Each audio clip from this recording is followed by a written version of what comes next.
जय जगन्नाथ। पवित्र रथयात्रार शुभ अवसर में ओडिशार समस्त दर्शक बंधु मान अनेक अनेक शुभेच्छा और अभिनंदन। आज आम शिवम स्टूडियो रे एक सुंदर भजन मुक्ति लाभ कला।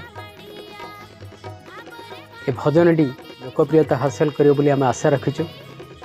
गीतटी को रचना करिसेंती आपण मानकर अति परिचित लेखक तथा नीलचक्र टीवीर प्रयोजक श्रीजुक्त दिवाकर सिंह।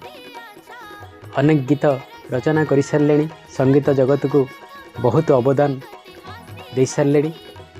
गीतटी को आमर कंठदान करिसेंती आपण मानकर परिचिता शिशु कंठशिल्पी मुस्कान प्रधान।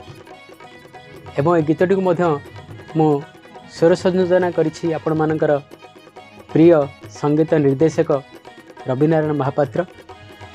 मोर विश्वास अछि मोर गीतटी आपण मानक बहुत भल लागिबो।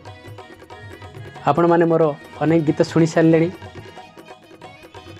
तेबे ए चैनल को आपण माने निश्चित लाइक करेंगे, शेयर करेंगे, सब्सक्राइब करेंगे, आम मानक भल पाइबा देबे। जमती आम सहित जड़ित हो रही समस्त जड़ित हो रहे।